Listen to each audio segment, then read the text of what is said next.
के उत्तर हमें भीतर से मिलेंगे। जब हम नियमित रूप से ध्यान का अभ्यास करेंगे तब हमारे हर प्रश्न का उत्तर अंदर मौजूद है, हमारे अंदर ही। और जो उत्तर हमारे भीतर से निकलेगा उसी से हम संतुष्ट होंगे। बाहर का कोई व्यक्ति कितने भी उत्तर दे दे, आज तक का कोई इंसान संतुष्ट नहीं हो पाया किसी के भी उत्तर से। जब उसके भीतर से उत्तर आता है तभी वो संतुष्ट होता है। और उसके भीतर से प्रश्न और उत्तर जब भी आते हैं जब वो अकेला हो जाता है, एकांत हो जाता है, शांत हो जाता है, मौन हो जाता है और तप करता है, समाधि में बैठता है। उसी को आत्म साक्षात्कार कहते हैं। आत्म साक्षात्कार कोई चमत्कार नहीं है कि कोई चमत्कार हो जाएगा, चमत्कार नहीं होता। आत्म साक्षात्कार का अर्थ यही है कि अपने आप को देख लेना। जैसे थाली में भोजन परोसा होता है, कटोरी में दाल है, चावल है, सब्जी है, रायता है, चटनी, सब हमें दिखाई देता है जब भोजन हमारे आगे आता है। तो ठीक इसी प्रकार से हमारे अंदर जो भी है, जैसे थाली की सारी चीज़ों को हमने देख लिया, जान लिया, अब हमारे अंदर भी तो कटोरियाँ हैं, तरह तरह की गिलास है, तरह तरह के भोज पदार्थ हैं। तो हमारे अंदर उनका रूप कुछ और है, हमारे अंदर क्या है? काम, क्रोध, लोभ, मोह, भय, आशा, तृष्णा, निराशा, उदासी, खुशी, आनंद, ये सब कुछ हमारे भीतर है। तो उसे हम कैसे देखेंगे? हम हंसना ही भूल गए हैं, खुश होना ही नहीं जानते, खुल के हंसते नहीं, दबी दबी सी हंसी होती है, डरे डरे से रहते हैं। खुल के हंसें, खुल के बोलें।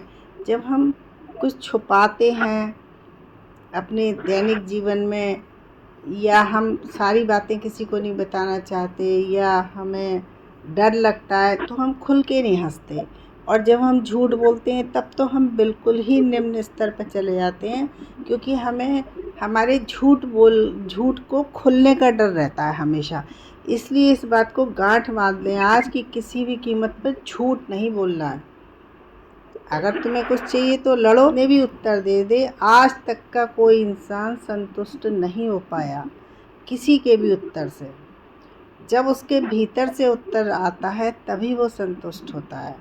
और उसके भीतर से प्रश्न और उत्तर जब भी आते हैं जब वो अकेला हो जाता है, एकांत हो जाता है, शांत हो जाता है, मौन हो जाता है और तप करता है, समाधि में बैठता है। उसी को आत्म साक्षात्कार कहते हैं। आत्म साक्षात्कार कोई चमत्कार नहीं है कि कोई चमत्कार हो जाएगा, चमत्कार नहीं होता। आत्म साक्षात्कार का अर्थ यही है कि अपने आप को देख लेना। जैसे थाली में भोजन परोसा होता है, कटोरी में दाल है, चावल है, सब्जी है, रायता है, चटनी, सब हमें दिखाई देता है जब भोजन हमारे आगे आता है। तो ठीक इसी प्रकार से हमारे अंदर जो भी है, जैसे थाली की सारी चीज़ों को हमने देख लिया, जान लिया, अब हमारे अंदर भी तो कटोरियाँ हैं, तरह तरह की गिलास है, तरह तरह के भोज पदार्थ हैं। तो हमारे अंदर उनका रूप कुछ और है, हमारे अंदर क्या है? काम, क्रोध, लोभ, मोह, भय, आशा, तृष्णा, निराशा, उदासी, खुशी, आनंद, ये सब कुछ हमारे भीतर है। तो उसे हम कैसे देखेंगे? हम हंसना ही भूल गए हैं, खुश होना ही नहीं जानते, खुल के हंसते नहीं, दबी दबी सी हंसी होती है, डरे डरे से रहते हैं। खुल के हंसें, खुल के बोलें। जब हम कुछ छुपाते हैं अपने दैनिक जीवन में, या हम सारी बातें किसी को नहीं बताना चाहते, या हमें डर लगता है, तो हम खुल के नहीं हंसते। और जब हम झूठ बोलते हैं तब तो हम बिल्कुल ही निम्न स्तर पर चले जाते हैं, क्योंकि हमें हमारे झूठ को खुलने का डर रहता है हमेशा। इसलिए इस बात को गांठ बांध लें, आज की किसी भी कीमत पर झूठ नहीं बोलना है। अगर तुम्हें कुछ चाहिए तो लड़ो,